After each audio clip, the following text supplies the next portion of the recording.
Good evening, everyone. Welcome to your latest Wolves Fancast match preview. I'm your host, Little Dan. Hope you're enjoying the forthcoming weekend that's ahead of us. It's already absolutely scorcho outside. You can see in Dow's window there, it's absolutely scorcho.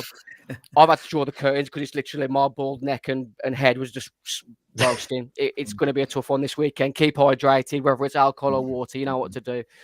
We're going to be talking about the weekend's fixture at home to Crystal Palace today. And most importantly, because pretty much the season's dying out now, we're talking about our upcoming charity game at Molineux, which is 2 weeks today on behalf of Mind the Mental Health Charity. Dave and a few other people will be joining the Fancast for the fixture. If you can help us with the fundraiser, you can donate at www.justgiving.com/page/Wolves Fancast CCC 24. It's going to be another great day. Hopefully the weather's as good as it is today. And more importantly, we raise some funds for the charity. Dave, looking forward to that game. It's been a long time coming getting you on the Fancast, Dave. We've had John's stories from the pack, but it's like Raw versus SmackDown tonight. We finally got you on. Yeah, mate. I'm glad to be on here. Looking forward to the match as well. It's been a couple of years since last time I was at Molineux. So we're having a quick chat beforehand. I think fitness-wise, this is probably the fittest I've been, to be fair. So I might embarrass myself on the pitch, but at least I might be all right for the 90 minutes, hopefully. Yeah, I've done absolutely bugger all. We played in that 7-a-side tournament, didn't we, at Compton? I think it was October time. I've kicked the ball once since then. I kicked the bottom of a guy's foot and I've still got bruised toes from last week. I'm touch and go, but I'll just double up on painkillers. Maybe I'll have a cortisone injection. Put me through the next game, but risk me for the next 3. We'll never know. Gav, it's good to have you back on. It's been a while. How are things with you?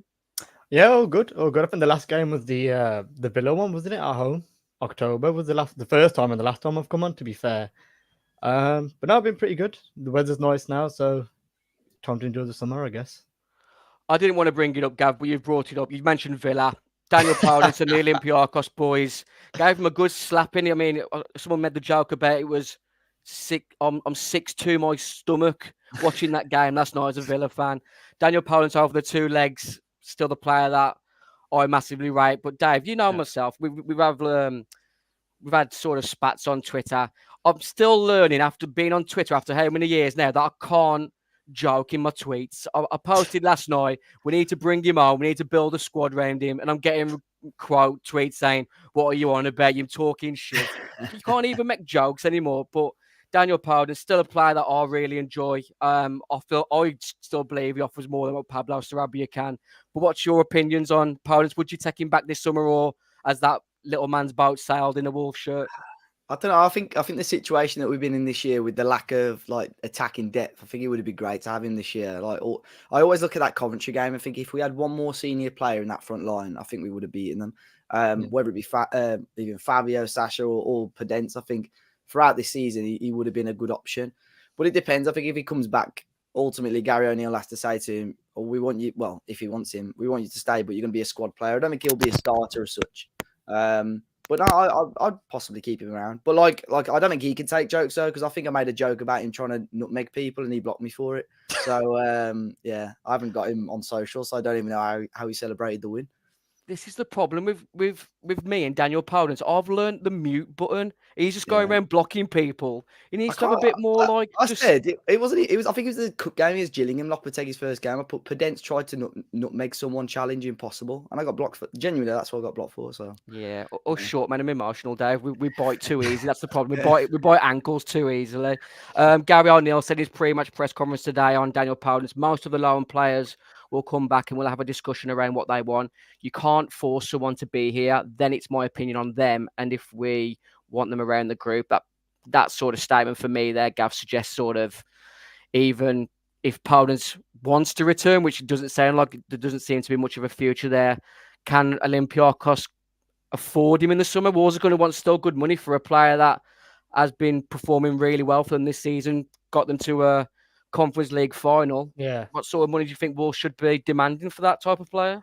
I'm not too sure. I'm pretty sure there's some sort of buyout clause that they've got on him, isn't it? Like €5 million or something like that to buy him out. Yeah, it's something like that. You know what I mean? So, if we've got the option of keeping him for that, especially if we're still under any FFP constraints in the summer, it could be an option, worth considering having him back. But at the same time, he's had a good season there. He's probably not going to want to come back, to be honest, even though it's the Premier League. He's in form. So yeah, it's hard to see him coming back really off the back of that. But on the, for the transfer fee, I think he's worth keeping around, to be honest. Yeah, we're talking about recruitment now. Dave, I'm not sure if you've seen the latest comments that have come out from Gary O'Neill today in regards to the summer plans. For me, there's a lot of people moaning hastily, hastily, whatever. He's not going to come out and say we've got a war chest. He'd be stupid to say that. Obviously, clubs will hike the prices up. He's also said that he's not due to meet Jeff Shea until after the Liverpool game to discuss summer recruitment plans. We all want to sign 20 players to, proper, strengthen out our squad. 'Cause that's what's killed us inevitably in the end this season with the injuries. But what's your sort of thoughts going into that summer? Where you're looking at we need to improve the most, and what players do you foresee leaving? Because he has also mentioned that Faustin still wants to be self-sustainable, so players will inevitably have to leave. I think that was inevitable though. Like really, we look at either Ait-Nouri, João Gomez, or Pedro Neto. I think it was obvious that at least one of those was going to leave, and I think unfortunately people have very short memories in terms of transfers and stuff, because Fosun made it pretty clear probably 18 plus months ago that this was the route that they were going to go down. And we saw it last summer, although it took a little bit of time and Lopetegui didn't like waiting around. And I think we're going to have to see it again now. So I spoke to someone earlier on as well, because Gary O'Neill made comments about 3 months ago, I think January transfer window, saying we don't have to sell anybody. Yeah, we don't. If we want to keep the same squad, we don't have to sell anyone. We're fine with FFP, with profits and sustainability. But if we want to strengthen the team, you are going to have to let someone go. So, I don't know. Out of the three names that I mentioned then, I think I'm leaning more towards Neto, just purely because of his availability or lack of availability. I think if you can get 40 to 50 million for him, and then, go from there, really. I think there'll be, there's players out on loan. Fabio, I don't think you'll get a huge amount for. Podence, if he does leave. Mosquera doesn't sound like he wants to be around, so you could probably get a decent fee for him. Kundal, Hodge, whatever, just little bits there. And I've got a feeling Semedo will go as well. I think this might be I know Wolves are already looking at potential replacements at right back, so I wouldn't be surprised if Semedo goes. So I think we've got to sell, but it's hard as a team. I was speaking to a Palace fan. They're in a similar position. Like, obviously you want to keep your best players, but ultimately to progress as a team, or just to keep, the club rolling, you do have to sell players on to bring in new players. Exactly the same sort of boots that we're in with Palace, aren't we? We all want to sort of push on, but Elise and Eze are going to be players that may have to leave this summer for Palace. Yeah, Glasner's come in and he's got them playing exciting football. There does seem to be a bit of momentum from the Palace fan base, from the conversations that I've had. But it's like we said with FFP, they've got to sell Elise or Eze to make that squad stronger. Yeah. And they've got some, they're pretty similar to us, 13, 14 players that they're reliable on.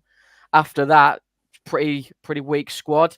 Yeah, it's going back a few years, Dave. But when I was on Talking Wolves, you had me on to discuss Max Kilman at the time, and I gave my opinions on Max Kilman. He's probably improved a lot more than the credit I was giving him at the time. Another player that's been linked with a move this summer, and someone still with those comments is saying sell Kilman. Possibility he could leave this summer. Man United have been linked. I think Chelsea have also been linked to him. Any possibility in that for you? Captain, maybe. It's tough one. It's difficult when he's English captain, and I know. Look, there's no doubt there's better centre halves out there. But it's quite a difficult position to replace, really, as well. But I think he's missed Dawson massively. I think the club in general, the team have missed Dawson, to be honest. And I know he had a bit of a bad spell, maybe just after Christmas, but I think we have missed him. But I don't know. It completely depends on the money. I think if teams are bidding 30 to 35, I think Wolves will just bat it back again. I think it's going to have to be 40 plus to even consider it. So I don't know. But I think this summer clubs are going to be really careful, and they're going to make sure, or like United may have a few big signings. Chelsea, I don't think will. I think Chelsea will be a lot more sensible from now on. So I think City are going to be the biggest spenders, and I can't see them going for players like Kilman. So I think he'll stay put at Wolves for now. Agree with that, Gav, in regards to Kilman, likely to stay. Similar situation again, Mark Gay. A lot of taters coming in for Mark Gay. Palace will want good money for him. Man United have been linked to him as well. What's your thoughts on Kilman this summer, Gav? Yeah, I think obviously last year we rejected the bid from Napoli. I think that was 35 million euros. So I think that's the benchmark there, isn't it? Really, it's going to have to be at least 10 million euro above that, probably. I can't see anyone putting the money in. I'll be honest, at that sort of fee. But if it was up to me, maybe if it was 45 million pound, I'd probably consider it. At the same time, I don't think he's actually fulfilled his full potential either, to be fair, because he's so good with the ball and coming out with the ball. But it's almost he's laid back from doing that a little bit. Almost he's a little bit scared to carry the ball. So I think there's still more from Kilman, really. Yeah, I agree. He's a player that I wouldn't like to see go, but if the money's right, then I wouldn't begrudge the club letting him leave this summer. Still with as commented, bring Yerson home and put him at right centre back, Totti left centre back, rotate Santi and Dawson in the middle. What's your sort of thoughts on Santi Bueno this season, Dave? Do you think he's a player that should be cementing a starting place next season? It's a weird one because I've seen loads of comments about Santi Bueno, especially since he's broke into the team, about people saying, I don't know if he's actually good or not. But I think part of me actually thinks that's quite partly a good thing, because if you can't see many bad things in him, he must be doing an okay job. I don't know. I just think, look, our form has dropped off a little bit since Dawson's come out of the team. I think Bueno's been unlucky in the fact that he's broke into the team when we had quite a tough run of fixtures, to be fair. But I think, we had a bit of a stinker at Ipswich towards the start of the season, but I think he's been okay, to be honest. I think he'll be a little bit disappointed he's left Girona in the summer with how well they've done over in Spain. But ultimately, again, I like to, especially with the players coming from abroad that have never played in England before, I think it's always good to judge them after they had a full season. He came very late in pre-season. He's one of our last signings. Took ages for him to break into the team. So I think early next year, I have no doubt that he'll probably be one of the starting centre halves next year, depending on whether we play back 4 or back 5, but a full pre-season. I think next year will be, we'll see the best out of Santi Bueno, hopefully. It's the afternoon, Dan Lamb. Thanks to everyone who's joining us on YouTube, Twitter, now live on Instagram. Thanks for joining us on the Wolves Fancast. Keep following us at Wolves Fancast. Follow Dave at Dave Has a Party, at Talking Wolves. Cheers. Follow Gav at Gav Dallywell. Thanks for joining us on the Wolves Fancast. It's getting warmer in here by the minute, and I ain't even got halfway through the show. Obviously, the other news that came out this week was that Wolves are off to America this summer, with fixtures against West Ham and this weekend's opponents, Crystal Palace. You can see Wolves against West Ham at the Everbank Stadium in Jacksonville, Florida on Saturday, the 27th of July. And then just a few days later in Annapolis, Maryland, at the Navy Marine Corps Memorial Stadium against Crystal Palace, Wednesday, the 31st of July. That tour taking any fancy to you, Dave? Mate, if I had the money, I'd be all over it. I've seen our subscriber numbers, Dave. You've got the money. Come on. The issue is stuff like this. I always think they leave it too late, and I think Wolves have been mathematically safe for however long. They could have announced this a month, to, even 8 weeks before, and I think they would have got a much better amount of people. But unfortunately, my holidays are booked this year, so unless Wolves knock on the door and say, Dave, we've got a spare seat on the plane, I don't think I'll be going, unfortunately. Yeah, it's something that I would have liked to have done. The pre-season in Benidorm a couple of years ago was a good weekend. That was good. Yeah. In hot as well. That was. Yeah, that was good. That little poxy stadium, whatever university stadium we played at against Besiktas, and I think was it Alaves or someone. It was it was scorcher that weekend. But I would have liked to have gone, but I'm in America in October for a mate's wedding, so I can't do both, unfortunately. But it's the same situation. Touching on that, Dave, you talk about Wolves leaving it too late. Happened last pre-season when they were the last 3 years. Korea. I mean, people actually paid holiday packages, didn't they, to go to Korea? And you would have thought they would have learned from the lesson on the basis of last season. Let's look at the fixtures for the game week 37 of the Premier League tomorrow. Fulham versus Man City at 12:30. Bournemouth versus Brentford at 3:00, and all the rest of the 3 o'clocks. Everton versus Sheffield United, Newcastle versus Brighton, Burnley go away to Tottenham, trying to make one last fight of surviving relegation, as do Luton away to West Ham at 3:00. Obviously, Wolves is the big match this weekend for us. I get home to Crystal Palace, and then 5:30, Nottingham Forest versus Chelsea. Looking at those Saturday fixtures, Gav, who's your banker for a win this weekend?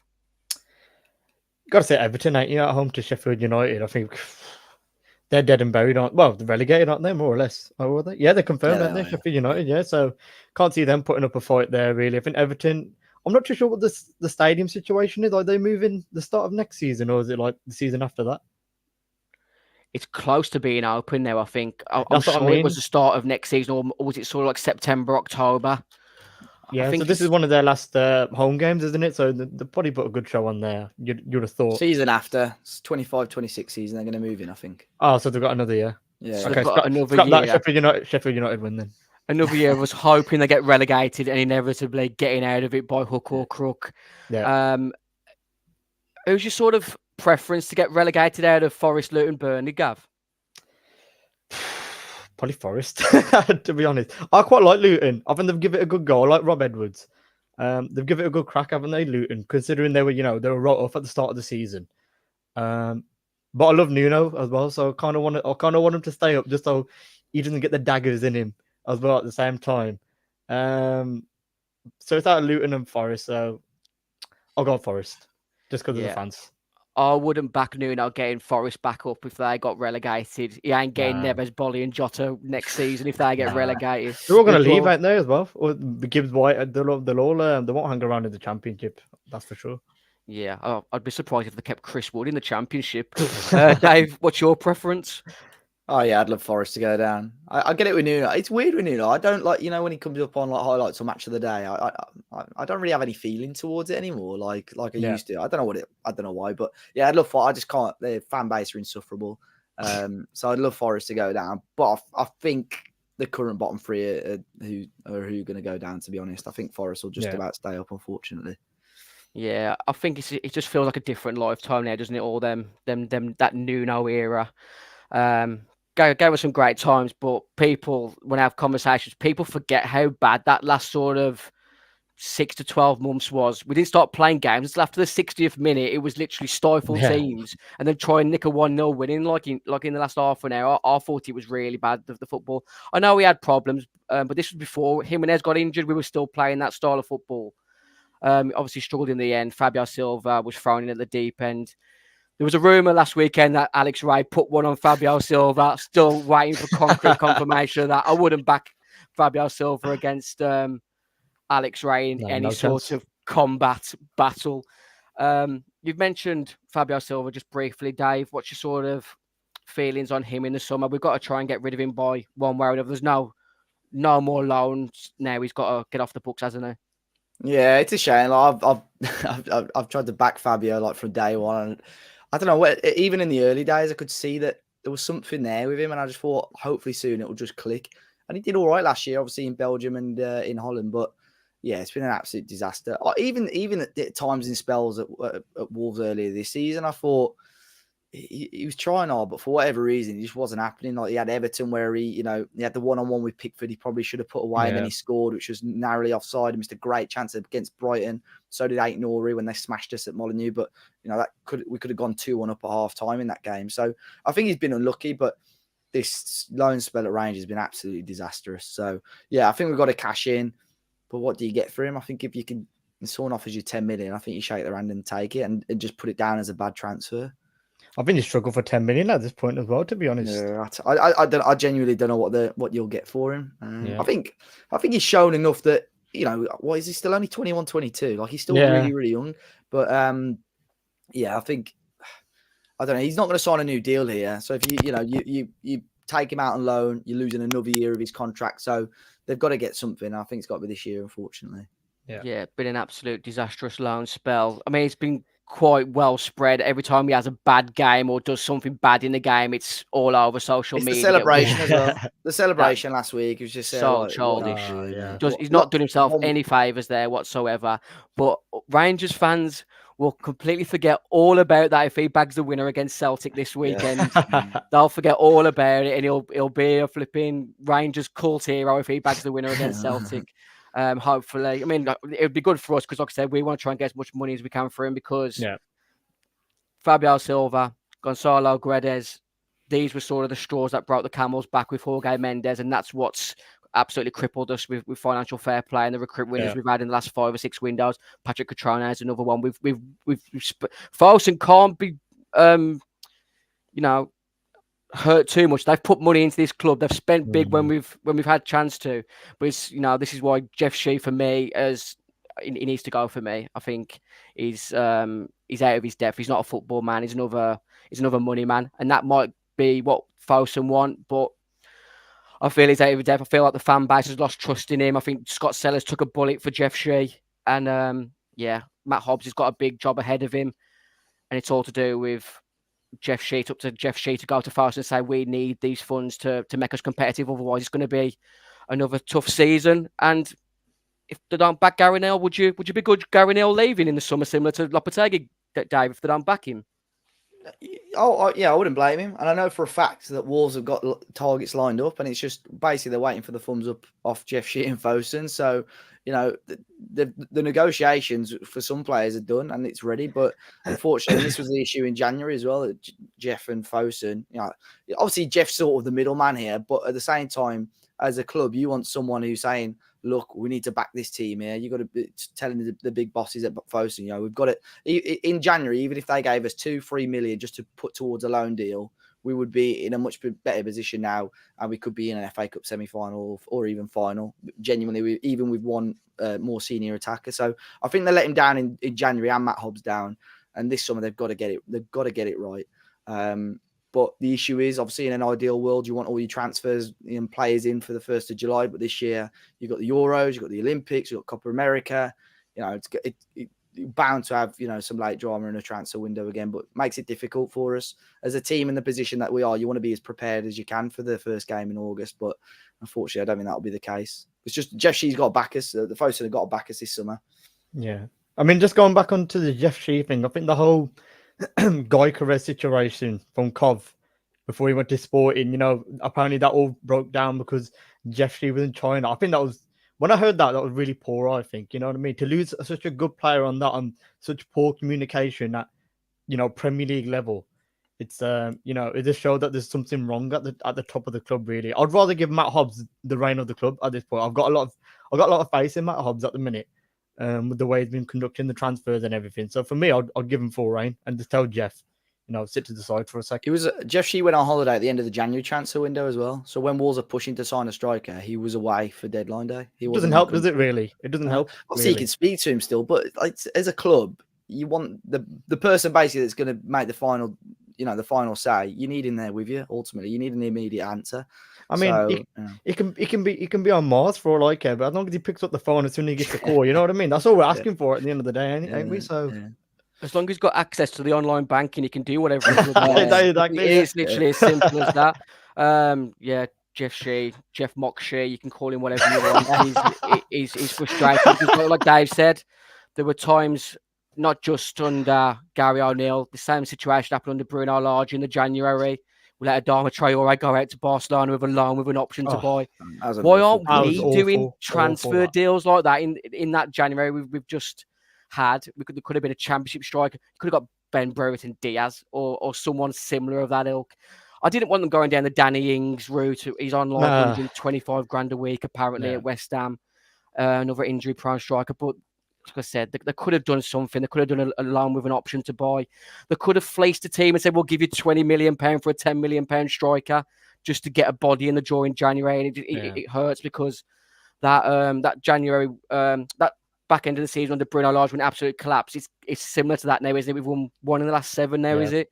We've got Crystal Palace tomorrow and then Liverpool away. Could be sort of 1 win in 9 on the back of that because I feel like the players that Palace have got coming up to Molyneux tomorrow, that front three is a lot more in form and a lot more fitter than what we've got at our disposal tomorrow.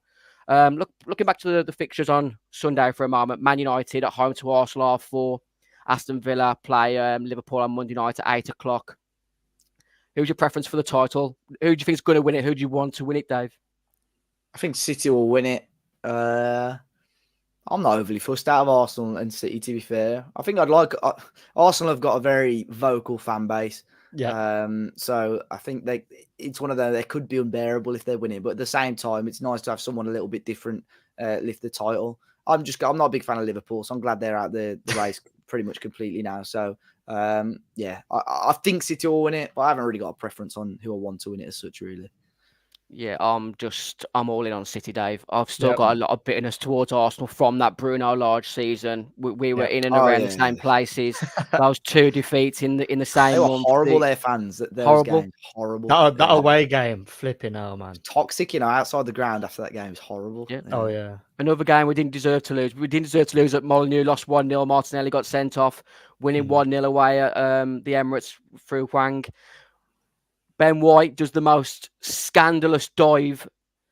If anyone can remember that, I put it on I think I put it on my Twitter the other day on WhatsApp. Wolves 1-0 up. Ben White does a dive. Referee gives a foul, and we would have had 2-on-1. And the referee gives a foul. I'm still really I remember that sore actually. about that. Yeah. And like Dave just said, just toxic fans. They haven't won the league in 20 years, and yet the way that they go on social media, you'd think there was an title race every year. I'm still massively bitter against Arsenal. We finished above Arsenal, I think it was 5 or 6 years ago. We finished 7th, they finished 8th, and still the disdain that they give Wolves talking about us being little and not a rival. We were going for the same competition places. We were a rival. You can forget about history. They would bring up that David Luiz penalty as well, don't they? They love bringing up that David Luiz penalty as well. Yeah. Who do you think is going to win it, Gav? It's going to be City, isn't it, for me? It looks like no one's going to stop them right now. I mean, they've got Spurs on the weekend. On Tuesday, sorry. So that could be a sticky game, but I'd back City to see it through now, to be fair. I think the other thing for me, I don't know about you guys, I don't really know any sort of City fans within a close proximity of any of my inner circles. That's my reasoning as well. In M1 or M25 or wherever the place. I know Arsenal fans, and literally there's only a handful of them that I like having a conversation about football with, because all they go on about is Thierry Henry and the Invincibles, and you two are a lot younger than me. That was so long ago. Now it's time to move on. It's worse than Villa in 1982. Any other games that stand out for you this weekend, Dave? I can't believe the amount of Saturday games there are for a start. It's mad. I can't remember the last time there were so many. Spurs City during midweek will be good as well, I think. That's where it all goes United down to now, isn't it? Really, that Spurs Man City game. Man City are going to slap West Ham last game of the season. Yeah, and United Newcastle will be interesting for one of those last European places. Like, United need the wins, but both really tough games for them. It sounds like today, Gary Neville coming out publicly and trying to back Ten Hag as well. So it sounds like they're going to stick with him for now. So they need all the look they can get at the moment. Absolute mess.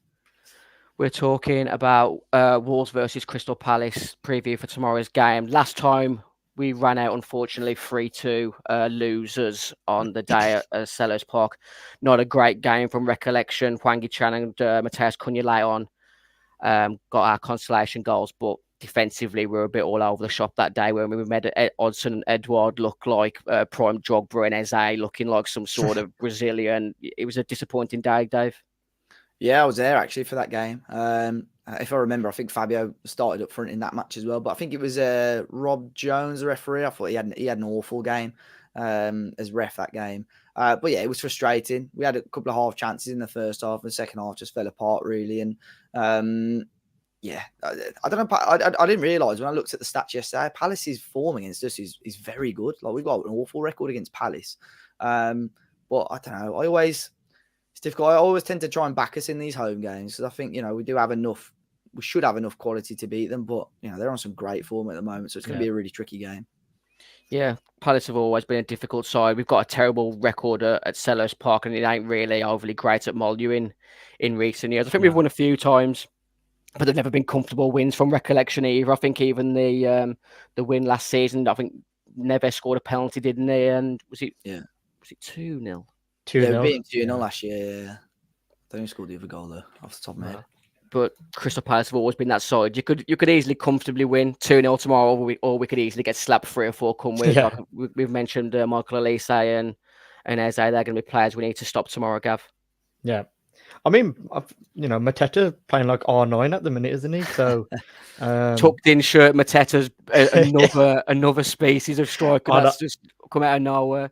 Honestly, he's just a unit, isn't he? He's just so hard to stop at the minute. The front three is going to cause all sorts of problems, really. So, hopefully, if we've got Cunha back, Cunha should be starting. You'd have thought with Hwang, gives us half a chance at least, isn't it? Yeah, I think the most disappointing news, and I'm thanking Gary O'Neill finally for a bit of honesty in his pre-match press conferences today, because since the Coventry game, I've been really aggravated week in, week out with his press conferences. I understand you have to play some form of mind games and, try and keep your cards close to your chest, but I'm still fuming that if he should have went into that Coventry pre-match presser and said, guys, we're literally at bare bones. We need your support more than ever. And I think the atmosphere Yeah, might have been a lot better on the day. Talking in hindsight here, but he Yeah. mentioned in his press conference today that Pedro Neto will not be available for tomorrow's game. He said Pedro still won't be involved tomorrow. He's training, but not done enough at high speeds to guarantee it's not a risk.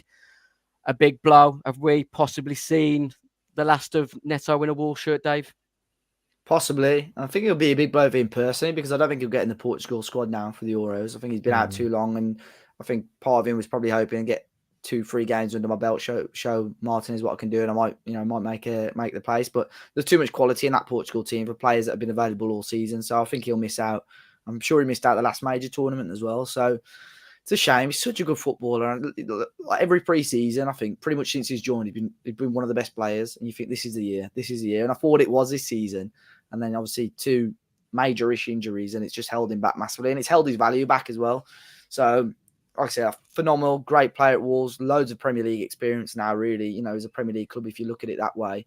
But I think if the offer's right, I'll probably cash in on him. I would cash in on him. Yeah, I heard you mention 40 to 50 million pound earlier on in the show.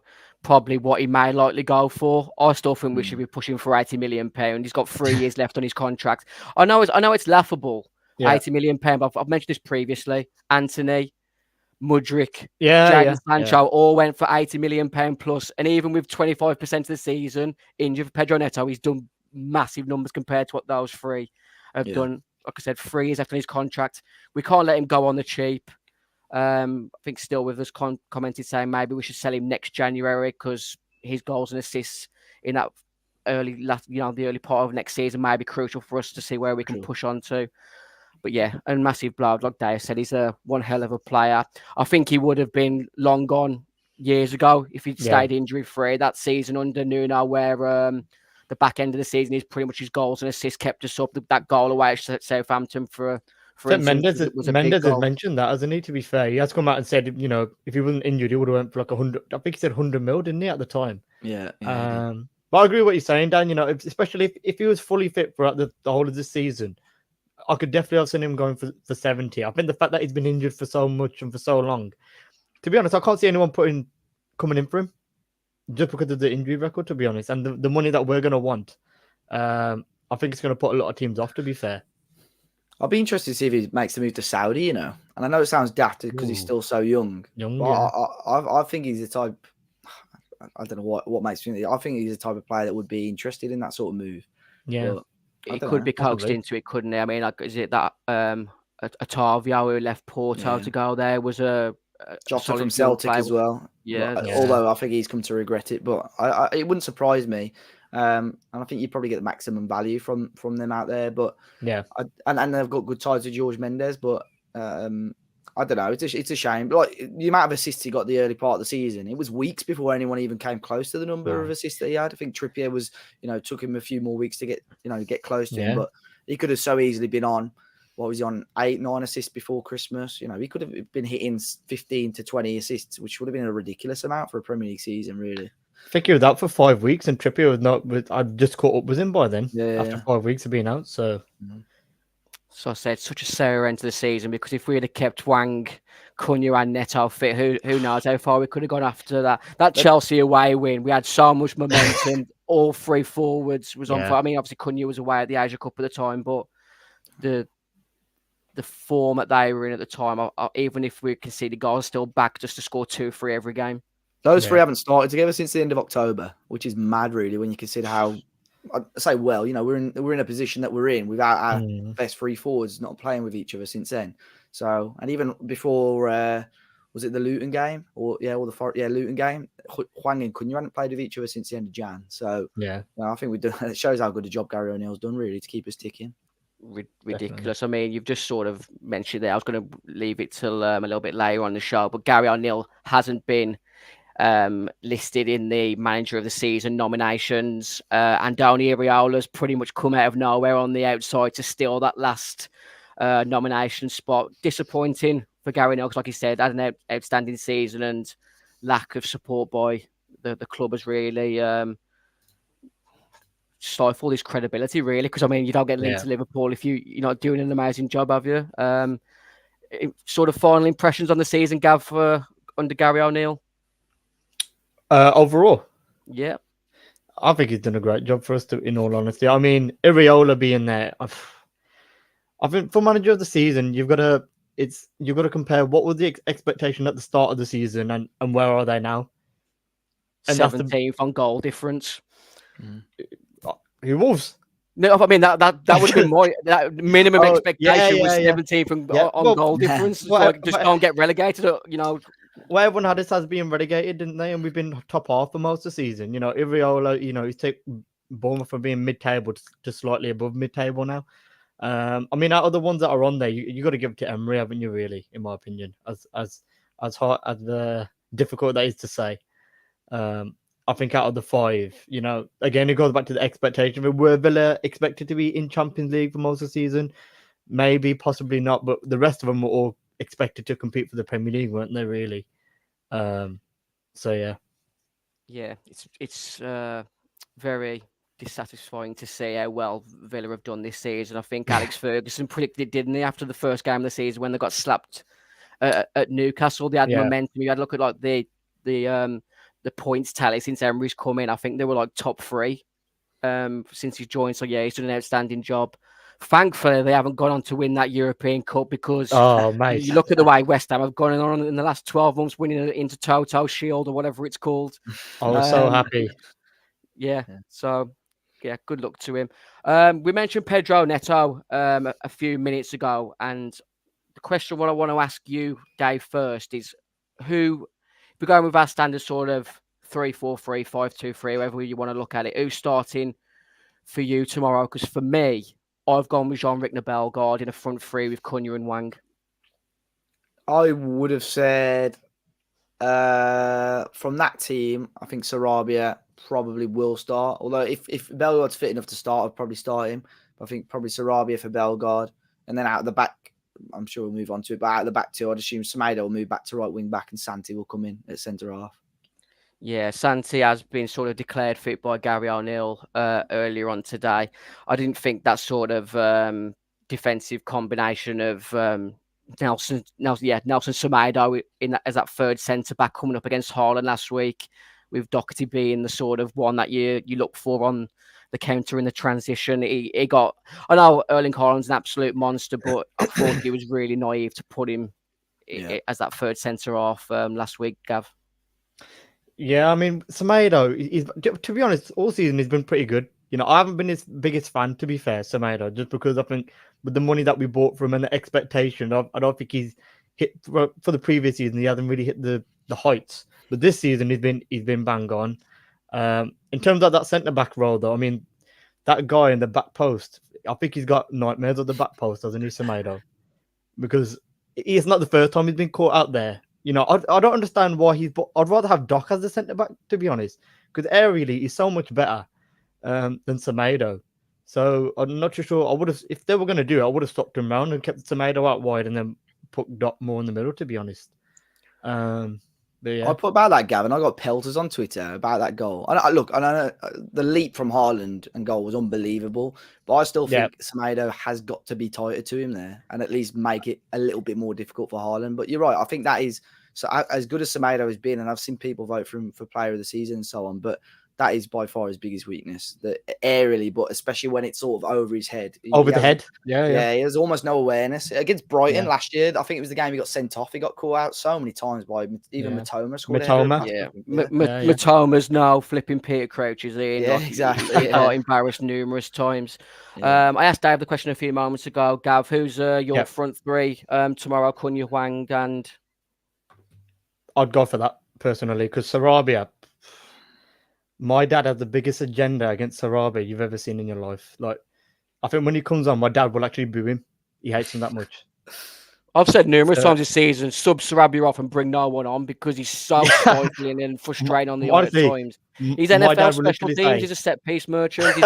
He's a really tidy player, but I think in the Premier League with the intensity and the pace that we need in transitions, he's just not the player that I think Gary well, you call O'Neill him a, will you be call wanting him a next set season. piece merchant. He's fucking corners at the front post every time. To Yeah, be fair, and he's our top earner. I just want a lot more from him. I know he's yeah, he is a tidy player. I can't begrudge him. You don't get in the Spain national side. no, yeah, You're not a 100%. bad player, but I just think Yeah. the type of profile player that Gary O'Neill will want as a forward, I don't think Pablo Sarabia fits that. And I think with him being one of the top earners in the summer, hopefully we can send him to Saudi Dave. What's your am I too harsh on Pablo Sarabia? What's your thoughts on him?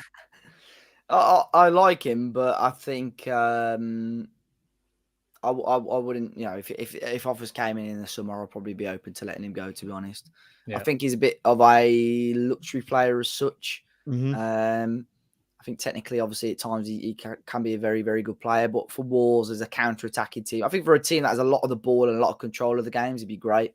But because we're a counter-attacking team, at times don't really like having huge amounts of possession. I just don't think he suits how we play.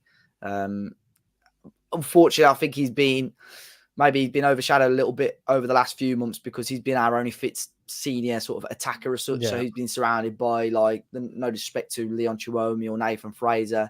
And Sarabia obviously didn't trust those players either. So I think that's made him look bad in a way as well. But I think there's better players that Wolves can bring in or start ahead of him. Talk to me about this one player here, Dave. Ryan Ait-Nouri. Talk about players who suit our style, ability, future potential, bursting through ceilings. Have a couple of minutes on Ryan Ait-Nouri for me.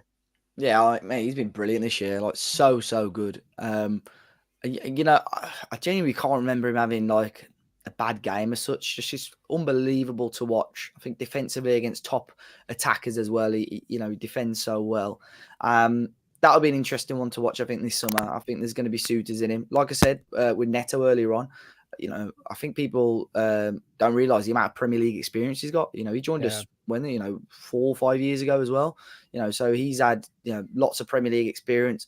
And it's mad that Lopetegui was ready just to let him go and almost froze him out last year. It's absolutely mental. But I think in terms of attitude as well, he's come on leaps and bounds this year. Certain people had commented about his attitude and just little things like punctuality, like turning up late, not turning up, correctly to training and stuff. But he seems to be a lot more switched on. And whether that's down to the group of players we've got, whether that's down to Gary O'Neill, I don't know. But huge, probably the most improved player for me, I would say, this year. Definitely. You want to talk on Ryan for a moment, Gav? Yeah, I think the simplest thing to say is he's a kid that's enjoying playing football at the minute, isn't he? You can just tell he just enjoys playing football. And even like when he scores and stuff, like he's like tapping the badge and stuff. He actually wants to play. He wants to be here now.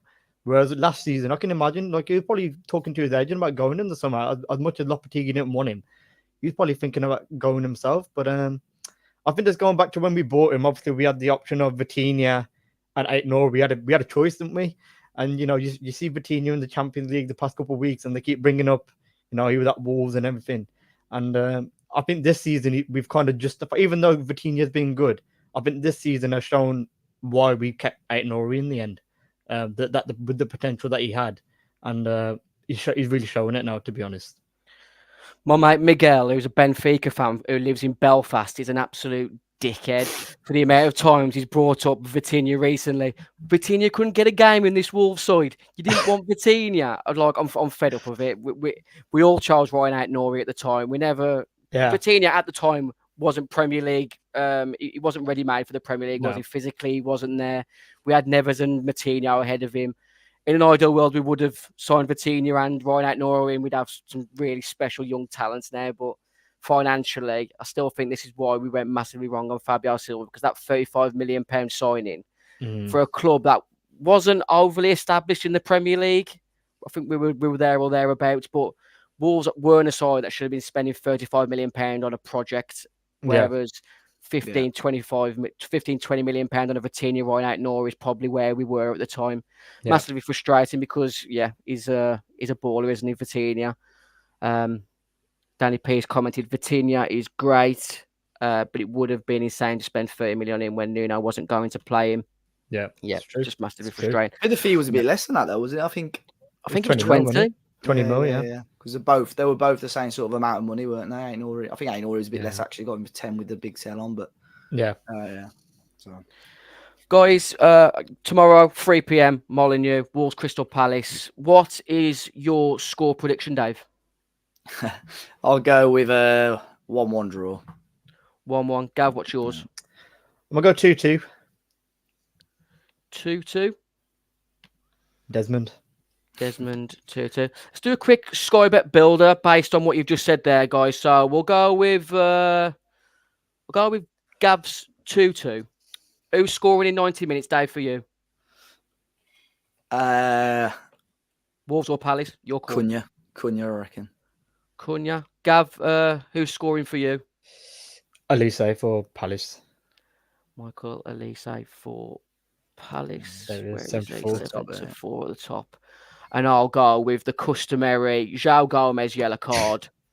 Yeah. So draw, Cunha to score, Michael Elise to score, and João Gomez you can get for a handsome 66-1, which I don't think's bad, guys. Worth a pound. Worth a quid, yeah. Worth a quid.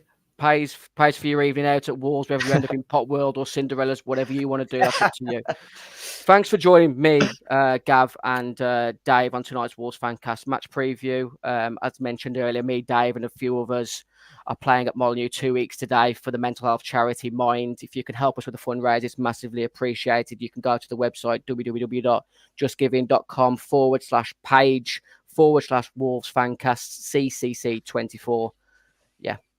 Keep following, keep supporting Dave and the Talking Wolves, lads. Keep supporting Gav. You see Gav out on the team, support him mentally, financially. I need all the support. I need all the moral support.